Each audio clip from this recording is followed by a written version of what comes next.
Britain সফরে এক অপ্রীতিকর পরিস্থিতির শিকার হয় ট্রাম্পকে বহনকারী বিমান।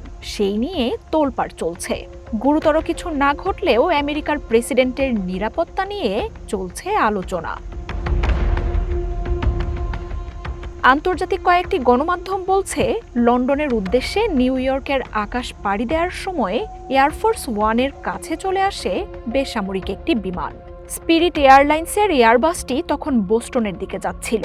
অপরদিকে সে সময় ব্রিটেনের পথে ছিল ট্রাম্পকে বহনকারী বোয়িং 747-এর বিমানটি। সাথে সাথেই তার নজর আসে এয়ার ট্রাফিকের।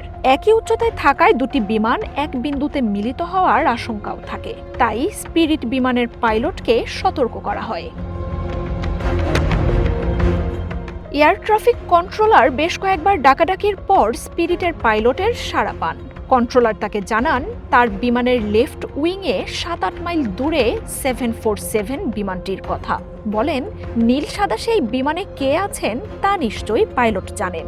তাই আইপ্যাড থেকে চোখ সরিয়ে ফ্লাইটে মনোযোগ দিতে পাইলটকে পরামর্শ দেন তিনি।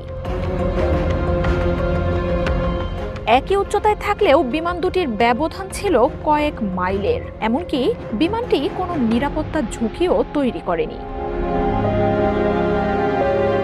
তবে প্রেসিডেন্টকে বহনকারী বিমানের ছোট এই ঘটনায় সামাজিক মাধ্যমে ব্যাপক আলোচনার জন্ম দেয়। পাইলট ও কন্ট্রোলারের সতর্কতার ওয়্যারলেস বার্তাটিও চলে আসে সামাজিক মাধ্যমে। তবে এটির রং চড়িয়ে অনেক গণমাধ্যম মুখোমুখি সংঘর্ষ হতে যাচ্ছিল বলে খবর প্রকাশ করে, যা মূল ঘটনার চেয়ে অতিরঞ্জিত বলে জানিয়েছেন সংশ্লিষ্টরা। প্রকৃত তথ্য হলো, এয়ারফোর্স ওয়ান থেকে স্পিরিট এয়ারের 6 থেকে 8 মাইলের যে দূরত্ব ছিল, তাতে একই উচ্চতায় থাকলেও তাদের সংঘর্ষ হবার কোনো কারণ ছিল না।